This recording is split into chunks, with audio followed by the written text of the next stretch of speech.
함께 같이 읽겠습니다. 이사야서 말씀 이사야 28장 1절에서 6절까지만 읽도록 하겠습니다. 이사야서 구약성경 제가 가진 책으로 997쪽에 있습니다. 이사야서 28장 1절에서 6절 말씀 같이 읽도록 하겠습니다. 에브라임의 술 취한 자들의 교만한 면류관은 화 있을 진저, 술에 빠진 자의 성 곧 영화로운 관같이 기름진 골짜기 꼭대기에 세운 성이여, 쇠잔에 가는 꽃 같으니 화 있을 진저. 보라, 죽게 있는 강하고 힘 있는 자가 쏟아지는 우박같이 파괴하는 광풍같이 큰 물이 넘침같이 손으로 그 면류관을 땅에 던지리니 에브라임의 술 취한 자들의 교만한 면류관이 발에 밟힐 것이라. 그 기름진 골짜기 꼭대기에 있는 그의 영화가 쇠잔에 가는 꽃이 여름 전에 처음 익은 무화과 같으리니 보는 자가 그것을 보고 얼른 따서 먹으리로다. 그날에 만군의 여호와께서 자기 백성의 남은 자에게 영화로운 면류관이 되시며 아름다운 화관이 되실 것이라. 아멘. 5절까지만 읽도록 하겠습니다.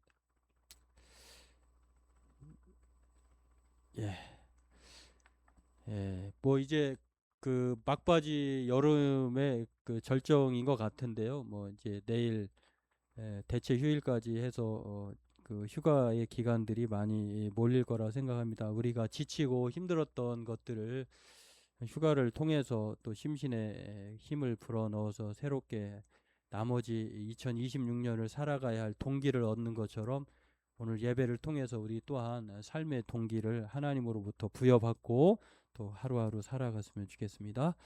오늘 제목은 면류관에 관한 이야기인데요.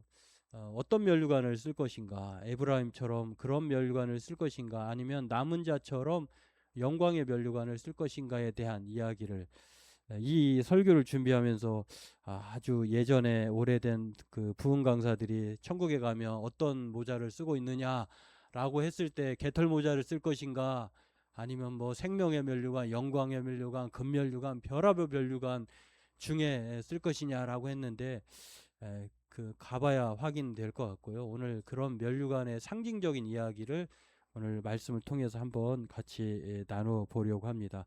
우리가 살아가고 있는 이 시대는 그 어느 때보다도 정말 화려함, 성공을 추구하며 살아가는 시대라고 생각을 합니다. 그래서 사람마다 자신의 면류관을 뭘 쓸 것인가에 대해서 절치부심하면서 그 면류관을 위해서 노력하고 살아가죠. 좋은 직장이 자신의 면류관처럼 생각을 하는 분도 있고, 많은 연봉, 또 요즘엔 뭐 우리가 대명사처럼 여기는 똘똘한 집안채, 그것을 위해서 살아가는 사람도 있고, 또 남부러워 하지 남인들이 부러워하는 그런 사회적 지위, 명성을 자신의 면류관으로 생각하면서 그렇게 살아가는 사람도 있는데요.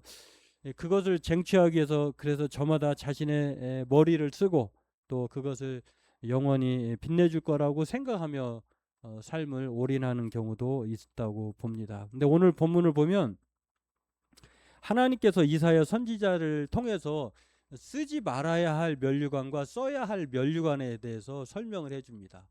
쓰지 말아야 될 그 면류관을 얘기하면서 그러니 이거는 쓰지 말고 다른 걸 써야 되지 않겠느냐라고 말하면서 북이스라엘의 그 현재적 상황, 이게 히스기야 왕 13대 유다 왕으로는 13대 왕인데요. 북이스라엘이 지금 멸망 직전, 아수르가 침입해 온 상태예요. 그런 상황에서 이 아수르의 그 자신들이 썼던 면류관을 보아라 라고 하면서 남은 자들은 제발 에브라임처럼 썩어질 면류관처럼 그런 면류관 쓰지 말고 남은 자에게 주어질 영광의 면류관, 하나님으로 면류관을 써라 라고 말씀해 주는 것을 볼 수가 있습니다. 그렇다고 하면 오늘 하나님께서 그토록 이제 화가 시작되는데요. 하나님의 화는 불의와 경건치 않음에 대한 것이거든요. 또 우리는 화를 내지 말아야 될 것도 화를 낼 때가 있어서 관계가 서먹해지고 또 인간관계가 중단이 되고 또 그런 어려움을 겪는데, 하나님의 화는 항상 정당해요. 합당하고. 불의와 경건치 않음에 대해서 로마서는 1장 18절에 이것이 하나님의 진노가 나타난다라고 했는데, 하나님께서 그런 쓰지 말아야 될 면류관을 쓴 것에 대해서 오늘 화를 내시면서 너희들도 유다도 앞으로 그렇게 쓸 것이라고 하면 또 이러한 상황에 직면할 것이다라고 말씀해 주고 있는데요. 오늘 그러한 면에서 오늘 하나님께서 쓰지 말아야 될 면류관이 무엇인지, 또 써야 될 면류관이 무엇인지를 말씀을 통해서 함께 살펴보고 은혜 나누기를 원합니다. 앞서 말씀드린 대로 북이스라엘 에브라임의 그 북이스라엘의 10개의 지파, 남과 북이 나눠져 있는데 북이스라엘은 지파 수도 많아요. 그런데 이 10개의 지파가 모여서 살았던 이 북이스라엘의 대표적인 지파가 에브라임이거든요. 그러니까 에브라임은 북이스라엘 상징하는 것이구나. 또 제가 북이스라엘이든 에브라임이든 혼용해 쓰더라도 멸망 직전에 있는 지금 아수르에게 침입당하고 있는 그 사람들이구나라고 생각하시면서 들으시면 되겠습니다. 지금 폭풍 전야예요. 아수르가 침입해 왔어요. 그리고 지금 그런 상황이 놓였는데, 그런데 그 북이스라엘 에브라임 사람들은 자신들이 멸망할 것이라고 생각했을까요? 전혀 그렇지 않아요. 그 그림을 보면 이 성은 다 높은 지대에 있잖아요. 이 사마리아 그 북이스라엘 수도 사마리아가 이제 우리의 시각으로 보면 저게 뭐야라고 하지만 고대 사람들의 시각에는 이게 엄청 웅장하고 아름답고 이게 철벽 같고, 이거 또 이렇게 상징해 보면 AI를 돌려봤는데 이게 면류관의 모습이에요. 왕관의 모습이에요. 이 에브라임 사람 북이스라엘의 입장, 다시 말해서 오늘날 저 여러분들이 엄청 진짜 좋은 고급진 캐슬 성에 산다고 생각해 보세요. 그래서 다른 밑에서 이렇게 내려다 볼 때 그 허름한 집들을 보면서 어떤 생각을 가질까요? 기분이 뿜뿜 날 거죠. 야, 나는 이런 데 사는데. 또 비행기만 타도 막 개미 같은 그 오밀조모이란 그걸 보면서, 야, 그런 미약한 곳에 살면서 우리가 이렇게 아둥바둥했나, 이런 생각 하잖아요. 이 에브라임 사람, 북이스라엘 사람들이 그렇게 생각하고 살았다는 거예요. 그래서 술 취한 에브라임이라 말하고 하는 것은 너무 사는 게 행복하거든요. 그러니까 뭐 사는 날이 늘 부족한 것이 없으니까 부어라 마셔라 하는 거죠. 그런 삶의 교만의 면류관을 쓴 에브라임의 모습을 오늘 말씀하시면서 이들이 정말로 강력한 군사력, 또 경제력, 또는 뭐 무너지지 않는 성에 살고 있다고 하는 이 교만함 때문에, 그래서 하나님을 버리고 자신의 그 쾌락에 취해가지고 부어라 마셔라 이렇게 살아갔던 것들을 오늘 비극적으로 표현합니다. 시들은 꽃과 같다. 그리고 첫 열매에 무화과 나무 같다. 우리가 농사는 안 지어봤을지 모릅니다. 이 표현은 누구든지 그 첫 열매가 맺혀진 것을 누구든지 먼저 가서 따먹는 것처럼 그렇게 빨리 멸망할 것이다라고 하는 것들을 상징적으로 말해주고 있습니다. 그래서 하나님은 1절의 핵심 말씀으로 그렇게 말씀을 합니다. 교만한 면류관은 화 있을진저. 그렇다고 하면 우리가 쓰고 있는 AI 시대를 살아가고 있는 이 최첨단 시대, 748년 전에 있었던 이 이야기가 오늘 우리하고 무슨 상관이 있을까? 이것을 말씀적으로 그 하나님이 주신 그런 영적 의미를 생각해 보면, 첫 번째는 우리가 하나님 없는 세상의 성공과 화려함은 곧 시들어버리는 꽃에 불과하다고 하는, 이 이스라엘이 쓰지 말아야 될, 북이스라엘 쓰지 말아야 될 이들이 쓰고 있는 면류관이 교만의 면류관이었다고 하는 사실을 우리는 이 말씀을 통해서 알 수가 있습니다. 이 교만의 면류관은 반드시 곧 시들어 버리는 첫 열매처럼, 무화과나무의 첫 열매처럼 반드시 누군가에게 바로 떨어질 그러한 존재로 그 면류관의 종말을 말하고 있는 것을 볼 수가 있습니다. 북이스라엘은 그야말로 사마리아 성이라고 하는 그 든든한 성벽, 그리고 물질적인 풍요, 또 그 당시 아수르의 상대가 또한 애굽이었거든요. 자신 나라도 강하니까 강대국의 연합, 애굽을 의지하면 저 아수르쯤이야, 이런 생각을 하고 있었는데, 그러나 철저히 자신들이 믿었던 것들이 다 무너집니다. 그래도 하나님은 이 시들어가는 꽃이라고 교만의 면류관을 북이스라엘의 상징적인 말로, 또 여름 전에 처음 익은 무화과의 신세가, 왜냐하면 여름에 빨리 따야 또 한번 열리거든요. 시한부 인생을 사는 게 바로, 그럼에도 그렇게 떵떵거리며 살고 있는 이 교만의 면류관을 쓰고 있는 이스라엘의 북이스라엘에 대해서 오늘 4절에 그렇게 말씀을 합니다. 그들의 운명이 쇠잔에 가는 꽃, 처음 익은 무화과 같다라고 말씀을 합니다. 교만의 끝이 무엇인지를 보여주는데, 14살 때 날아온 축구공에 한 번 좀 들어보셨을 거예요. 이 시력에 장애를 입어가지고 맹인이 된 이 분이 계십니다. 이분이 설상가상으로 부모님도 그때 돌아가셨고 14살 때 이야기예요. 그리고 누이까지 돌아가셨어요. 그러니까 혼자 남았어요. 소년 가장이 됩니다. 사람들은 편견에 차디찬 말을, 폭탄적인 말을 쏟아 놓습니다. 야, 보이지도 않는데 암마나 배워. 무슨 공부냐? 예전에는 장애인들 참 비하하는 말들 많이 했죠. 이런 신세로 14살 때 인생이 완전히 급락했어요. 어느 날 문득 울면서 기도하면서 이 소년은 통곡했다고 합니다. 왜 하나님 내게 이토록 가혹하십니까? 그러면서 몇 날 며칠 기도하는데 어떤 생각이 머릿속에 떠오르다는 것입니다. 겸손히 낮아지는 법을 배우고 더 굳건한 삶을 살게 하시는구나. 그러니까 원망이 이제 의심이 이제 다시 확신이 희망으로 변한 것이죠.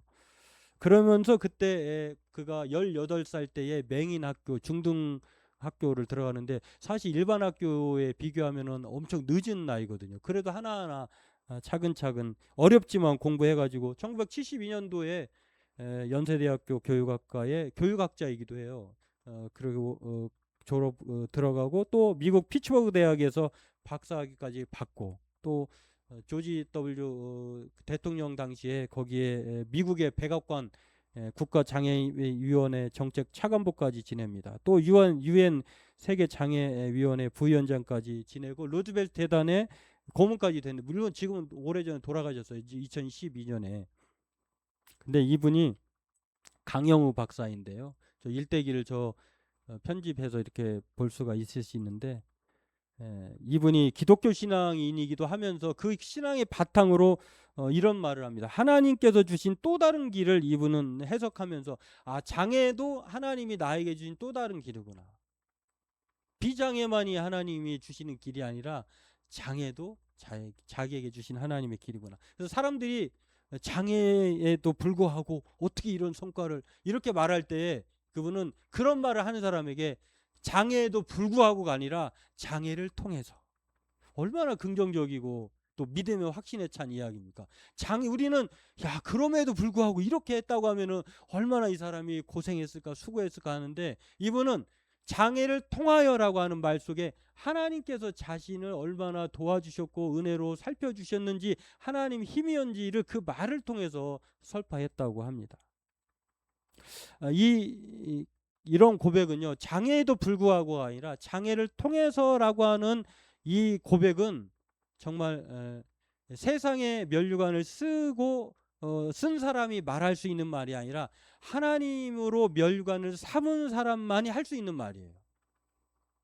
그래서 오늘 최고의 면류관을 써본 이 사람의 입, 세상의 면류가 아니라 이 에브라임이라고 하는 이 교만의 면류관을 쓴 사람이 아니라, 그래서 이 어떠한 세상의 면류관을 써도 만족함이 없지만, 그러나 오늘 이 강영우 박사 같은 사람은 하나님으로 늘 면류관을 삼았기 때문에 그런 인생의 고난의 역경도 이겨내고 지금까지 우리에게 잔잔한 영향을 주고 있는 분으로 기억되고 있는 것입니다.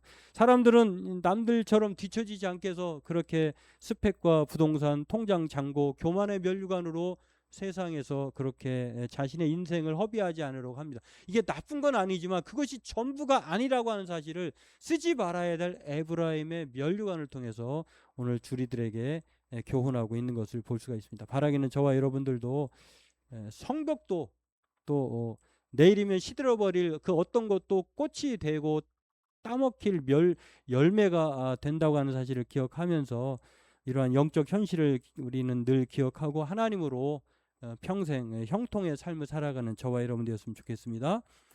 두 번째로 오늘 우리가 써야 될 면류관을 오늘 예수님과 이사야 선지자를 통해서 하나님이 말씀하시는데요. 그것은 이 에브라임이 썼던 교만의 면류관이 아니라 하나님의 면류관, 영광의 면류관을 쓸 것을 말씀하십니다. 오늘 5절에 그렇게 말합니다. 그날의 만군의 여호와께서 자기의 백성의 남은 자에게 영화로운 면류관이 되시며, 하나님이 면류관이시라는 거예요. 그러니까 우리가 천국에 가면 무슨 보상이 기다릴지, 그것이 개털모자인지 뭐 어떤 면류관인지 모르지만 모두에게 하나님은 면류관을 부여하셔요. 그러니까 하나님이라고 하는 면류관은 다 쓰게 되어 있어요. 저는 그런 이야기 나올 때마다 그게 무슨 의미가, 아파트 최고급 모든 것이 갖춰져 있는 아파트 사는데 로얄층에 살거나 1층에 살거나 그게 무슨 의미가 있을까? 하나님으로 말미암아 구원받았는 그 구원의 기쁨이 더 클 텐데, 물론 저와 생각이 다른 분도 있더라고요. 그래도 거기 가서도 차별적으로 차이가 나게 뭔가 내가 했던 것들을 보상받아야 될 거 아니야 라고 하는 분도 있습니다만, 모르겠어요. 어떤 의미가 더 클지는. 물론 이제 그 학자마다 다른 상급론이 있긴 합니다만, 여하튼 오늘 이 하나님은 유다가 북이스라엘과 다르게 영화로운 면류관, 아름다운 화관을 쓸 것을 말씀하고 있어요. 그러니까 에브라임을 이 모습을 상징적으로 보여주는 것은 아직 멸망하지 않는 그 100년 후에 멸망할 그 멸망의 길을 아직 안 가고 있는 남은 자 유다에게 지금 말을 하고 있는, 야, 북이스라엘의 교만의 면류관으로 이렇게 시들어가고 따먹히는 열매가 되는데 똑같은 길을 가지 않아야 되지 않겠느냐라고 하나님은 이사야 선지자에게 요구하는 거예요. 뻔해. 그 길을 가면.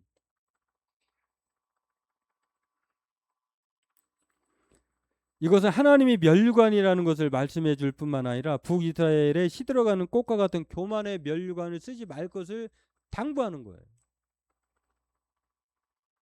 물론 실제로 천국의 물리적인 모자 면류관을 쓴다기보다 우리의 생명이자 영광 그 자체이신 예수 그리스도의 완전한 연합이 바로 이 면류관을 상징하는 것도 말하기도 합니다. 혼인잔치에 참여하는데 예복을 준비한 그 예복을 안 입고 다른 예복을 입으려고 하는 그 사람은 예수님의 비유처럼 쫓겨나듯이 오늘 하나님은 각자의 믿음의 면류관으로 받아들인다라고 하는 거예요. 요즘에 마음에 평안을 주는 단어들이 하나 더 늘었더라고요. 도파민 뿜뿜 나와. 이 도파민 이전에 여러 가지 이야기가 있어. 마음에 평안을 주는 세로토닌. 언제 평안이 옵니까? 따뜻한 햇살을 받을 때 평안이 온다는 거예요. 산책할 때, 명상할 때, 휴식을 취할 때, 감사하는 마음을 가질 때 세로토닌이라고 하는 뇌에서 좋은 그런 그 물질이 나온다는 거예요. 엔돌핀, 스트레스를 해소할 때 생기는 엔돌핀 언제 생기죠? 운동할 때, 좋은 영화를 감상할 때, 그리고 배가 아플 정도로 억지로라도 웃으면 이런 그 엔돌핀이 나온다는 거예요. 세로토닌, 엔돌핀. 옥시토신이라고 하는 것도 있는데 사람들과의 온기를 느낄 때, 그러니까 혼자 있을 때는 모르는데 예를 들어 영업하는 분들에게는 손님이 많이 와. 우리 교회에도 더 많은 사람들이 오면은 막 온기가 느껴져. 그리고 오늘 예배 끝나면은 또 이제 사랑의 식탁에 교제를 할 텐데 그때의 그 온기, 먹으면서의 그 온기, 이게 옥시토신이라고 합니다. 가족이나 또 반려견이나 또 그런 것들과 스킨십을 할 때. 근데 여기에 도파민이 또 나왔어요. 네, 이 모든 것들을 누가 관장하고 있느냐? 하나님이 그렇게 만들어 놓으셨어요. 근데 우리는 그걸 주신 분을 기억하기보다 내가 뭔가를 해서 얻으려고 하는 세 가지 물질들, 뇌에 형성되는, 요즘에 그래서 뇌과학이 유명한가 봐요. 뇌에 대한 중요성이 정말 중요해요. 우리 신체 중에서 가장 중요한 게 뭘까? 뇌. 뇌에 다 있어요, 다. 그래서 뇌가 좋은 물질을 품어내고 또 나쁜 것을 만들어내기도 하는데, 이 도파민이 유행하는데 최근 드라마에서도 가끔씩 뜬금없이 도파민, 여러분 영화보다 갑자기 뭐 PPL 광고 나오잖아요. 갑자기 그 맥락에서 그걸 왜 먹냐고. 근데 광고를 하는 거잖아요. 도파민이 그런 것 같아요. 생기지 않는 도파민을 만들어내야 된다고. 이 도파민은 무엇이냐면 자기가 뭔가를 이루었을 때 만들어내지는 이 쾌락, 성취감 따른 보상 심리예요. 이게 내가 뭔가를 했어요. 근데 그게 막 그 성과가 났어. 그러면은 도파민이 생겨가지고 막 엄청 기분이 좋아지는 거. 근데 문제는 이 제가 말한 이 모든 것들의 부작용이 있어요. 만약에 그것이 안 생겼을 때, 그런 일을 안 했을 때 어떻게 되느냐, 이 다운이 되는 거예요. 그러니까 너무 이것을 균형 잡게 생각을 해야 되는데 막 중독 증세처럼. 그래서 사람들은 이 도파민을 위해서 신경 전달 물질이 이 도파민을 위해서 단지 그냥 그 뇌를 자극시켜 가지고 억지로 만들어 내려고 끊임없이 쇼폼 영상을 보거나 또 유튜브나 소셜 미디어를 넘겨봅니다. 나를 누가 이게 좋아요 클릭해 주냐, 아니면 내가 만든 영상물을 누가 많이 봤느냐라고 하면서, 왜냐하면 그게 쾌감과 성취감을 주거든요.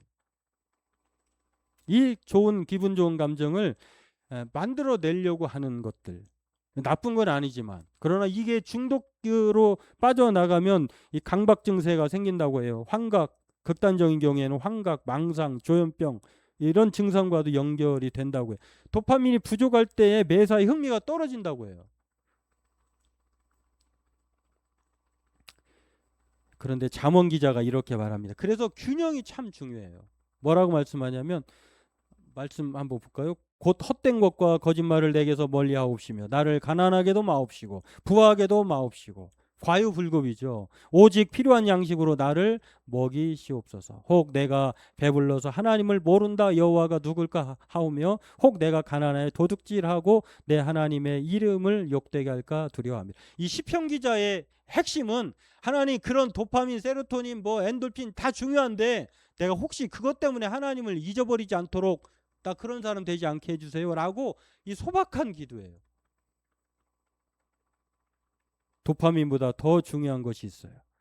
하나님이 면류관이라고 하는 사실을 믿고 살아가는 거죠. 근데 저는 그런 생각을 해요. 아무리 이 다른 이런 뇌에서 물질을 생산하는 것들이 아무리 좋아도 이게 과하면, 중독이 되면 이것도 문제가 되지만, 하나님께 중독이 되면 문제가 될 일이 하나도 없다는 거. 물론 하나님을 자신이 해석해가지고 과도하게 하나님이 이런 분이야 라고 성경이 말하지 않는 다른 하나님을 섬기면 문제가 되지만, 성경이 말하는 하나님을 제대로 알고 믿고 따르고 행동한다면 문제될 것이 없어요. 요즘 전 세계에 방영되고 있는 영화 오디세이라고 하는 그 영화를 보면, 거기에서 제가 볼 때는 세 가지 대사가 인상이 남았어요. 그 첫 번째 뭐냐면, 인간에게 신을 찾으면 실망합니다. 우리는 신이 아니잖아. 하나님이 아니잖아요. 신의 성품에 참여한 자이긴 하지만 우리는 그림자에 불과하지 그 형상은 아니잖아요. 그런데 사람들은 늘, 물론 오죽하면 그렇게 하나님을 인간에게서 찾으려고 하겠습니까만, 거기에서 참 그 대사를 보면서 맞구나. 인간에게서 하나님을, 신을 찾으려면 실망하기 마련이에요. 그런 일들이 많잖아요. 저분이 저랬어? 내가 믿었던 분이? 책 저기 사놓은 거 2개, 퍼런 책, 사춘기 넘어 책을 안 보신 분들 보시기 바랍니다. 그런 이야기들이에요. 또 하나는, 왜 모든 신도 아닌데 모든 책임을 지려고 하십니까? 그러니까 5만 가지 생각을 내가 다 짊어졌어요. 내가 해결해야 돼요. 근데 이건 하나님의 영역이에요. 우리가 할 수 없는 일이 있어요. 마지막으로 중요한 이야기인데요. 우리 모두가 그런 마음인데, 죽는 것이 아니라 떠나는 것입니다. 우리는 죽으면 끝이 아니라 떠나는 거예요. 어디로? 홈으로, 집으로, 천국으로, 내가 왔던 곳으로 다시 돌아가는 거예요. 그러니까 그래서 죽음이 안 들어오는 거예요. 근데 믿지 않는 사람들은 죽으면 떠난다고 끝난다고 생각하는데 거기는 갈 집이 없거든요.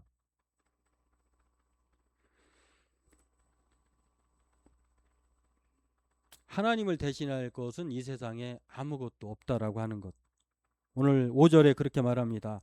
남은 자에게 영화로운 면류관이 되시며 족한 은혜를 더하시는 하늘 아버지에 향한 이 간절함을 뭐 우리 초대 문화부 장관을 지냈던 이어령 이분이 그 따님이 목사님인데 이 따님의 그 간절함을 보고 따님의 그 하나님을 보면서 이분이 뒤늦게 70이 넘어서 기독교로 전향하셨고 또 세례를 받으셔서 돌아가셨어요.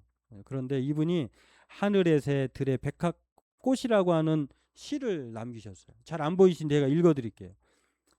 무엇을 먹을까 걱정하지 말라 하시지만 나는 새처럼 하늘을 날 수 없습니다. 무엇을 입을까 걱정하지 말라 하시지만 백합처럼 비단을 짜 제 몸을 치장할 줄 모릅니다.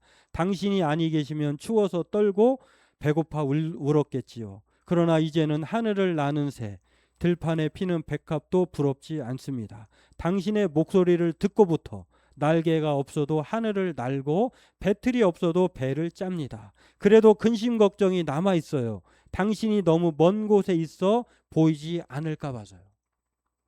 야, 이 노령의 이 지성인이 이런 고백을 하는 것에 이분이 그동안 수많은 명성과 또 얼마 자기의 그 성찰이 있었겠습니까? 근데 이분이 당신이 아니 계시면 추워서 떨고 배고파 울었겠지요. 하나님이 그의 인생에 늘 계셨다는 거예요. 그리고 무엇이 걱정이냐면 다른 거 다 걱정 없는데 혹시 하나님이 나에게서 멀어졌을까 봐, 자신이 멀어졌을까 봐 그게 걱정이에요 라고 하나님을 면류관 삼는 것을 볼 수가 있습니다.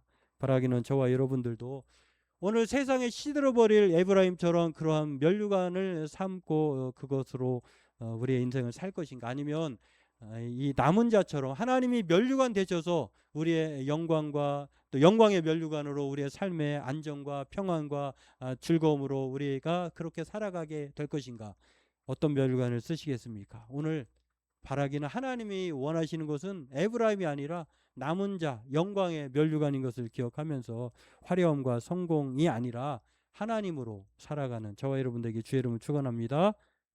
기도하겠습니다. 하나님, 세상에 참으로 많은 면류관을 보면서 우리는 선택의 기로에 섭니다. 그러나 오늘 우리가 써야 될 면류관이 시들지 않는 면류관, 영광의 면류관, 영원한 면류관, 하나님이 기억하시는 그 면류관이라고 하는 사실을 늘 기억하면서 끝까지 주님 오실 때까지 남은 자로서 살아갈 때에 하나님으로 면류관으로 삼고 살아가는 귀하고 복된 우리 성도들 되게 하여 주옵소서.